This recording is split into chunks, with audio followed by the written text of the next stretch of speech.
Ibeleke motlotlo ka dithuso le dikeletso tsa go nkgontsha go ka tlhaloganya semelo sa me.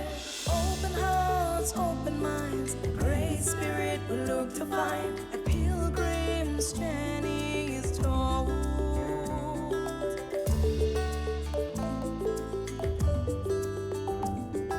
A new beauty unfolds. Spirit in the wind, love is the cord that binds us. Hello and welcome to Pilgrim. Sure, what a journey I had with Nishipai a couple of weeks ago. So in my next exploration, I'll be experiencing breath. And it's funny to talk about experiencing breath because it's something that we have all the time. But the exploration that I will be going on is around how breath is a facilitator of the journey towards divinity within. I will be participating in 3 particular techniques. The first one is pranayama, which is an essential part of the yoga tradition. The second one is holotropic breath work. And this technique is used quite extensively in the healing of trauma and in assisting a person to journey deep into those spaces that lie within the unconscious, that hold the story that one is unable to access just through regular life. And the third technique that I'll be exploring is Tantra, which opens the door towards pleasure and towards experiencing self-love. So I'm really looking forward to that. Come and join me as we go on these explorations. So it's really lovely to be here and share breathwork with you. We'll start with something really simple. So this is termed belly breathing. So as you breathe in, your inhale, expand your belly like a balloon into your hand. And as you exhale, let your belly soften and relax and draw back towards your spine. And notice what happens to your breath. Any different textures and sensations, and as you exhale, softening and releasing. So maybe we can invite just a feedback as to what that felt like. Deep sense of calming. Yeah, and getting even more into my body and getting settled. And I like it when you said, welcome the breath, because it felt like coming home. Yes. You know, and a space opened up inside. Yeah. This is a very beautiful breath work to do at night when you are about to fall asleep, to unite with your breath, unite back to yourself, to kind of clear out that excess energy in the mind and just bring yourself back into this really simple space of breathing. Yeah. So this breath practice that we're going to do is called 3-part breathing. It's a really lovely practice where you can really feel the full kind of capacity of your breath and your respiratory system. Imagine that we're going to fill up a vase with breath. So first into the belly and then into your rib cage and then up into the chest. It's the same breath, it's your same inhale, but we're just splitting it into 3. Breathe into your belly, just 1/3 of breath. Then the rib cage, 2/3, and then right up to the top of the lungs. As you exhale, first from the belly, just 1/3 of breath. Then the rib cage contracts and your solar plexus, and then the chest softens and relaxes. Beautiful. Just sit in your natural rhythm of breath. It's easy, soothing inhale, and soft, easy exhale. How was that? It feels very anchoring. The feeling bit by bit. There's something that gets hooked, and it felt like then I could go. You know, I could feel, the expansion. Yeah. You can start to manipulate how you're feeling. Yes. You know, you can start to manipulate picking your energy up or slowing your energy down, because prana can get stuck Yes. in our bodies. So we need to be able to use tools to start moving that energy through our bodies. So the next one we're going to do is a little bit more intricate, but delicious. It's called Nadi Shodhana, and it's alternate nostril breathing. What we're doing is we're starting to balance out our left and right hemispheres of our brain. And often we get stuck in one. So we want to try and balance that out all the time. So you can keep your left hand on your left knee. And your right hand, you can just bring it in front of your face. Your thumb you can place just at the bridge of your right nostril. So it's not really kind of closing the nostril off completely. It's really just a nice little gentle press into the bridge of your right nostril. And then you have your ring finger, and that will block your left nostril. And then you've got 2 more fingers left over, your index and your middle, and you can just place those between your eyebrows. Close your eyes, and just take a nice full deep breath in through both nostrils. And then nice long exhale through both nostrils. Block your left nostril and inhale through your right. 2, 3, 4. Hold both nostrils. 2, 3, 4. Exhale left only. 2, 3, 4. Inhale left. 2, 3, 4. Hold both. 2, 3, 4. Exhale right. 2, 3, 4. Inhale right. 2, 3, 4. Keep your eyes closed. Just release your right hand back to your knee. Just take a moment to just enjoy the texture of energy, just basking in your beautiful breath and possible shift of energy. In our natural breathing process, our nostrils, you tend to either have one or the other that's open or slightly more closed, and that changes every 90 minutes. So by doing a Nadi Shodhana, we actually invite it to be a little bit more regular. And so we start to open up the channels in our nostril as well. It was interesting to have a particular session dedicated to breathing, to practicing pranayama in the way that she took us through. And so I'm looking forward to seeing how I journey with the holotropic breathwork and with Tantra. Welcome to our breathwork session. Thank you for your openness. Thank you for being willing to go into your deep process. This is your place to explore your interior. Physically, breath is a detox process. And as you breathe in and breathe out, you are busy physically detoxing your system. Emotionally, feelings are things that we learn to stuff. We learn to push them down. So there they sit, piled on, one on top of the other. And this is an opportunity now for your breath to find the ones that you would like to release. Mentally, you may get thoughts. Your brain may become very busy. If your brain becomes busy, it's fine.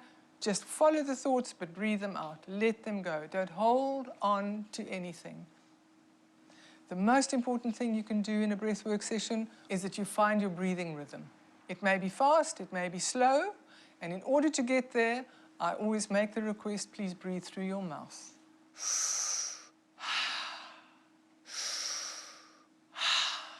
And the reason why we breathe through the mouth is that mouth breathing takes the oxygen down to the gut, and it's in the gut where the feelings sit. Your body is very likely to have a response to the high degree of oxygen that you're pulling in and carbon dioxide that you're pushing out. And the first thing that we notice is tingling in the fingers. If your hands begin to tingle, that is a good sign. Anything that's tight or restrictive, just take it off. And I wish you a beautiful journey. I'll see you on the other side. Everyone take a lovely big breath and let go. And in and out. And in and out.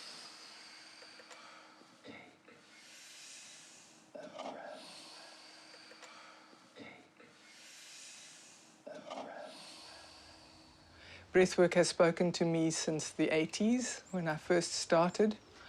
And I think it's one of those modalities that is such a breath of fresh air because it doesn't contradict anything.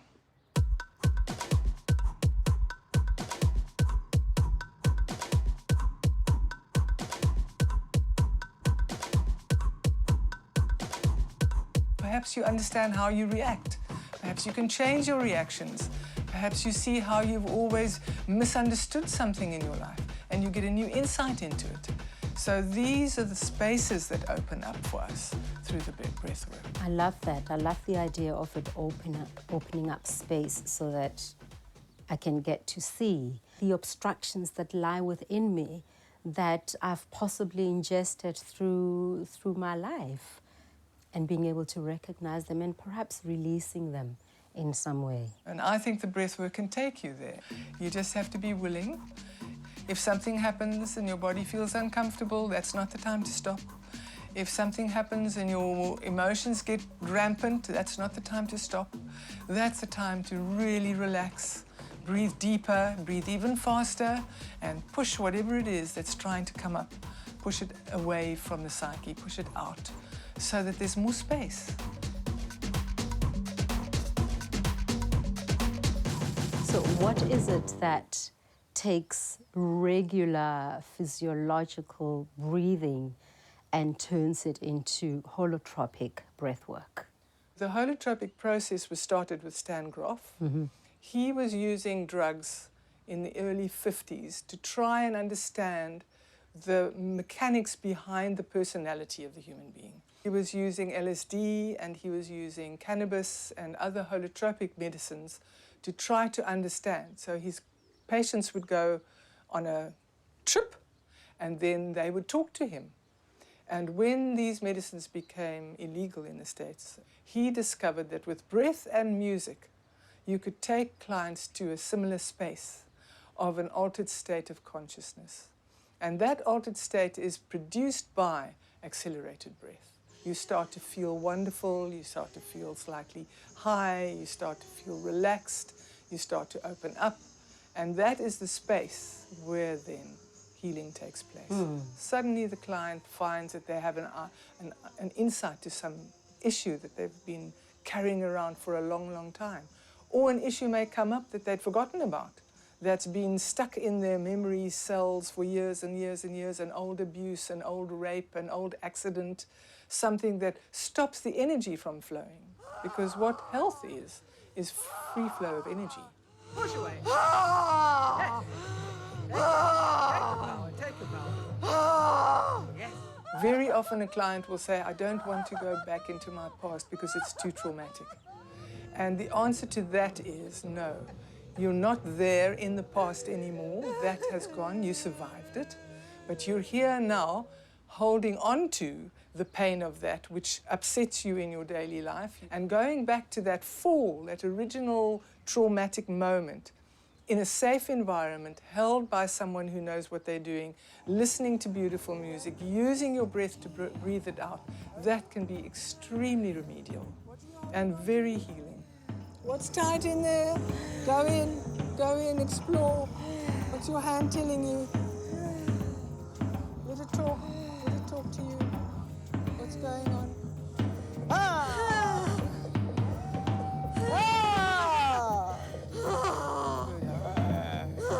Where's the tiger in there? Yes. Fight back. Take your power. Take your power. Don't do this to me. No. Push away. Yes. Take your power. Once the session begins, I am myself transported into the space of breath work. And then it becomes an extremely intuitive interaction between me and the client, or me and the clients if there's a group. One gets to understand where the blocks are, what's happening. If it's very obvious to me that somebody is holding back a cry or something like that, I may just come and sit quietly next to them, put my hand on their heart, and that often just allows for a huge release. Or if I see somebody struggling with a part of their bodies, very often it's the throat. People cough, I may say to them, what could you not express as a child? What couldn't you say? What were you not allowed to speak? What secrets are you holding? So it's space of attunement, deep attunement. Yes, I love that word, absolute attunement. And of course, trust, which is where the initial interview is so important. The client has to come and feel that they can trust you, that they can put their lives in your hands, that they can open up their deepest, darkest secrets, and that they'll be held. Holotropic actually focuses on the music as a driving pulse to help the client breathe. So the beginning part of the session is always very strong, rhythmical drums, ethnic music. And that is to get the energy going and the client breathing strongly and deeply and finding a rhythm. A pilgrim's journey is told. A pilgrim's journey is told. Every breath, I heal myself. Nice rhythm, Andrew. Out, let go.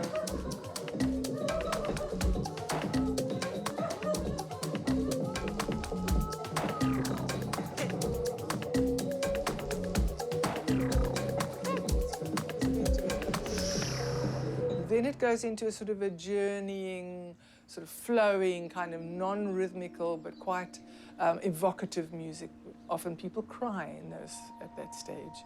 And then at the end, it's always a very gentle, soft, meditative music, just to wrap up the session, allow people to come quietly back into the room, and into their bodies, and back with themselves.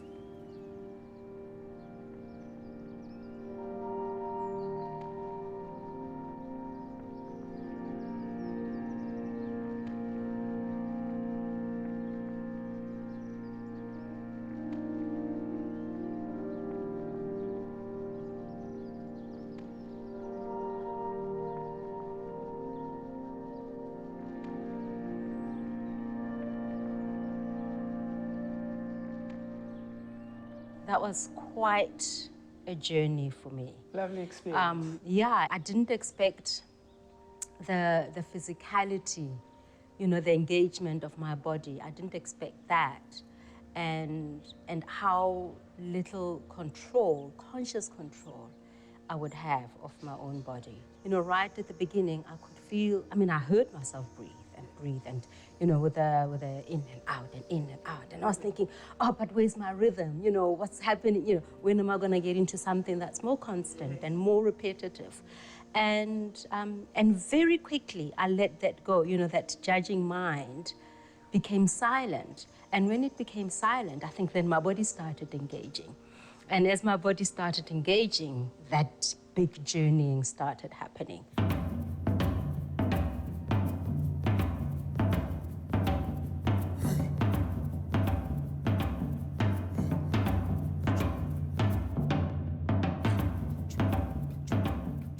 It felt like you were inside of me and you could see where I could go.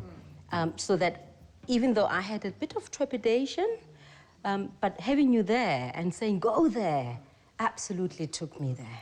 You might remember I noticed a voice come from you. It was the voice of a very young child. And I remember saying to you, go to her, she's little. Don't leave her alone. My intuitive, emotional self just went straight there. And I could feel myself just feeling so sad, deep. Almost sadness for the little girl inside of me, but also it felt like attaching the sadness to The universal little girl. Exactly. That's the wonderful thing about breath. It's personal and universal at the same time. There's a little one in there.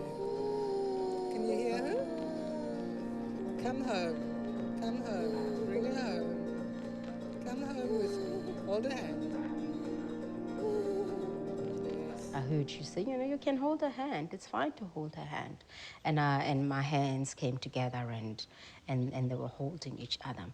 And at that point, I felt us walking towards divinity and being welcomed to that space of divinity. Coming home. Coming home. Coming home. Yeah. I think that I've harvested a whole lot of sessions of therapy in this one, how long was it? What, 90 minutes, 80 minutes? I felt all the me that I had not seen. Almost step forward out of its shadow, so that I could embrace and step into her. You're also letting love in. You're letting life into your system. Every cell in your body needs oxygen to live. I could feel, all sorts of energy dancing in there. A very dynamic wave of dance happening in there.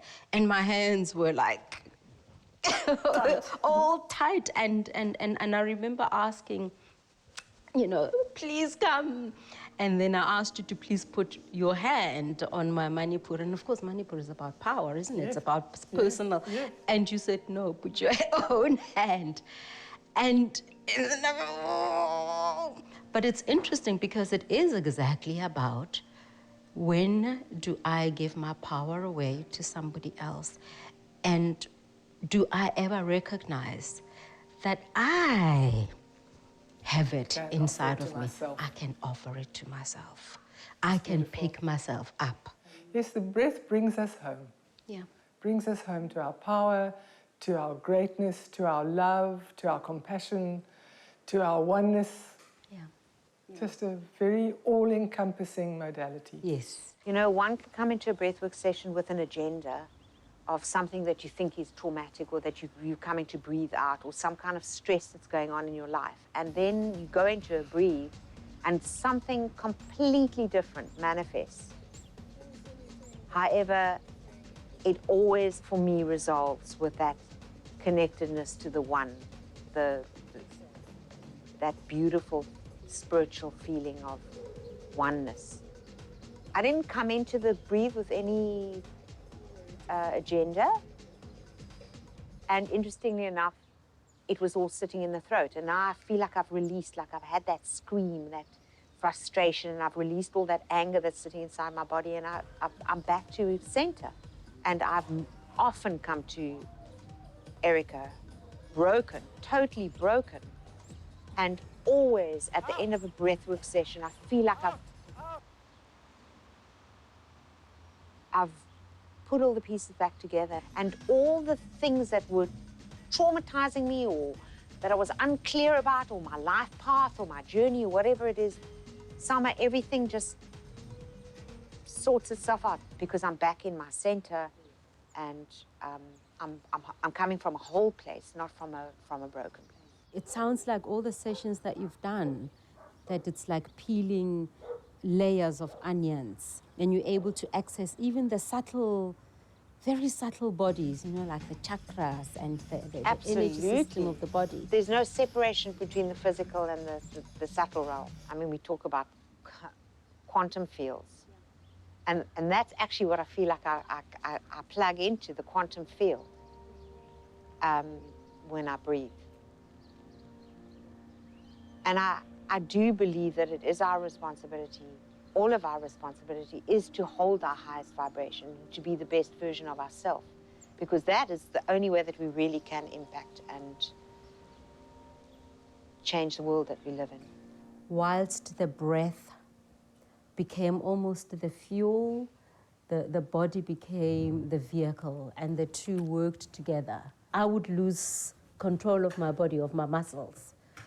And in that loss, my conscious awareness didn't have to go, the energy didn't have to go to controlling my musculature, that then my awareness could go somewhere else. It's interesting you spoke about letting go of the control. Yes. And then immediately there's space. Yes, absolutely.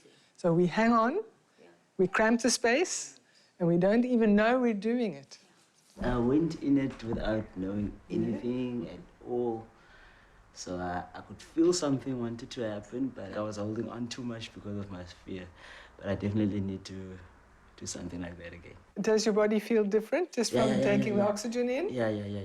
I definitely feel a lot lighter now. Lighter. Because when I came in, I felt so much tense in my muscles, and while I was laying, I just started feeling it all go free, and it's loose now, I'm fine. You see, you're a typical example of someone who had a physical experience. Yeah.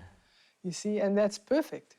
It can be physical, it can be emotional, it can be mental, it can be spiritual, and for you, you were stuck in your body. So sometimes it's moving through that. It could be as far back as birth, or it could be a recent trauma or something that you're just feeling fear. You know? Fear immobilizes us. And so now you have to breathe love instead of fear. So make every in-breath, I love me. I love me. I love me. Thank you, thank you. I feel like I've connected back to myself again. It's always a deep sense of gratitude and peace. Thank you, everyone, for trusting. Your breath is your gift to yourself. So remind yourselves, write it on your computer, write it on your mirror, write it everywhere. Take a breath. In all honesty, I found this experience more intense, more demanding than ayahuasca, than Nishipai. And I think that the big difference is that with the holotropic breathwork, I was working. It's breath work. And I was working throughout.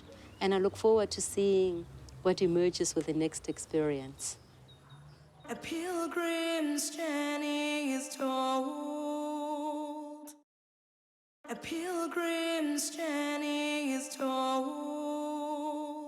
Well, here I am to explore another breathwork technique, and this time it will be with Rian van der Linde, and she will be spending time with me, taking me through tantric breathwork. I've not had any experience of Tantra before, so I'm going into this with some excitement happening inside my stomach. It's a very feminine breathing practice, this tantric breathwork.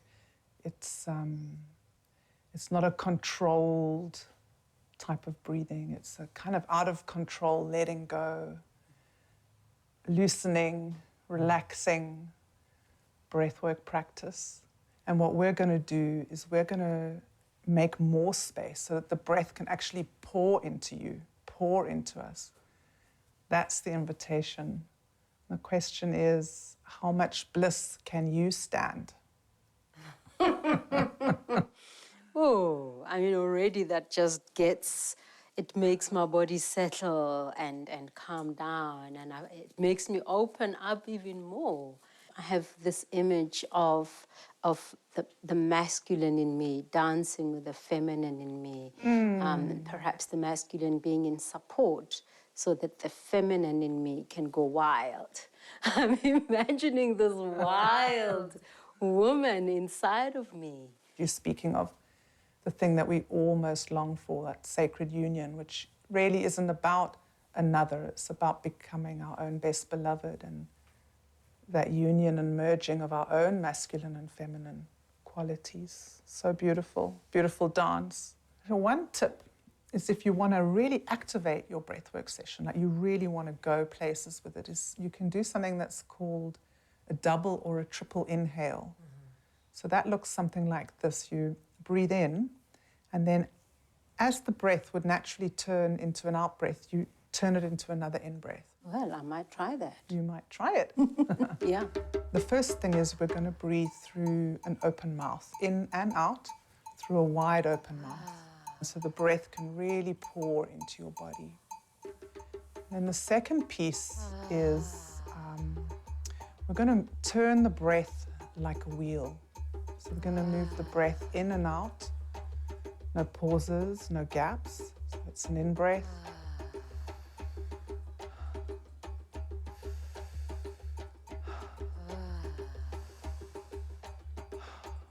So the curve of the in-breath becomes the curve of the out-breath.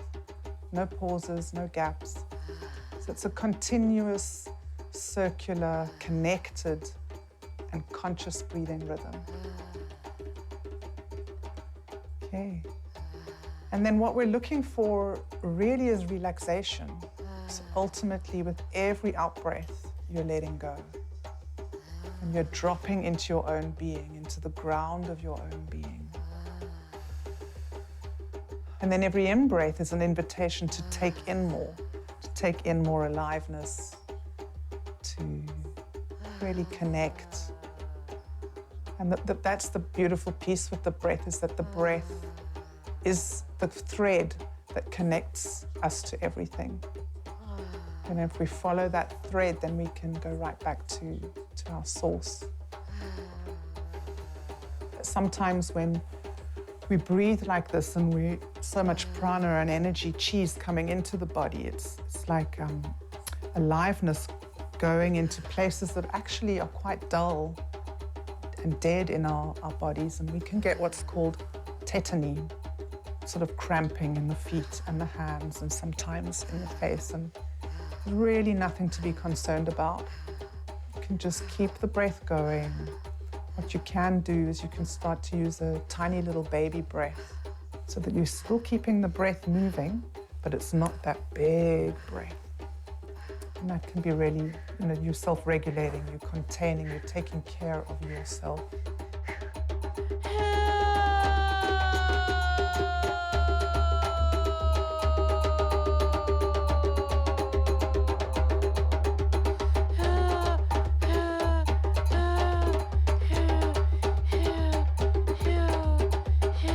What happened to me in there? Well, what were you feeling? How did it feel in your body? At first, it felt like effort. Then I called on the masculine inside of me and I said, listen, we have work to do. Come forward. Yeah, I could feel that. Yeah, and then just continuing with that circular breathing. Yeah. And hearing your coaching going along, and of course the music as well. All of that just facilitated that process very nicely for me. Beautiful, yeah. And so when I started feeling the cramping happening, and there was such heaviness in my hands, and I consciously redirected my attention to my body. I was going to ask you if you noticed how cold your hands were. Yeah. In fact, I noticed how hot your hands were rather than how cold mine were. I thought, oh. It's very common, that coldness, when we breathe like that, and all the extremities go cold. And what's amazing is that every time you reset your system like that, something new is opened. Like your breathing pattern and mechanism can never go back and settle at its old, rigid, controlled. Something's loosened, something's shifted, something's opened, something's relaxed. And the more that we do that and the more it becomes a practice, then we get to have less of the uncomfortability and more of the pleasure.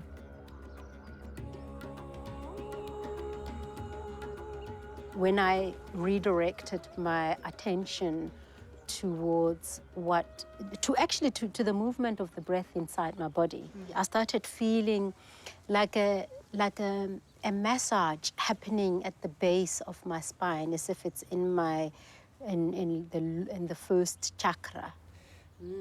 A lot of pleasure there in that spot, huh? Well, I wasn't expecting that. Yeah, this sacral area is a massive pleasure spot, and it's where we have contracted actually with family and ancestral patterning, like where we hold ourselves really tightly, where we've made those twists and turns in our being as small children to be loved, to belong, to be safe. And when we breathe like this, it opens up. And it's almost like sometimes it can feel like a cork popping out of the sacrum, and energy just flowing. So many of our contracts are around taboos and pleasure and how to express our pleasure. And particularly as women, pleasure's not something that is welcome in the world. And yet, at the same time, the world is screaming, crying for pleasure, for relaxation. I mean, our pleasure is really so innocent, isn't it? And so wise. I think that our pleasure should be our muse. And giving our bodies permission to express and to move and to sound in ways that feel good is a beautiful way to live.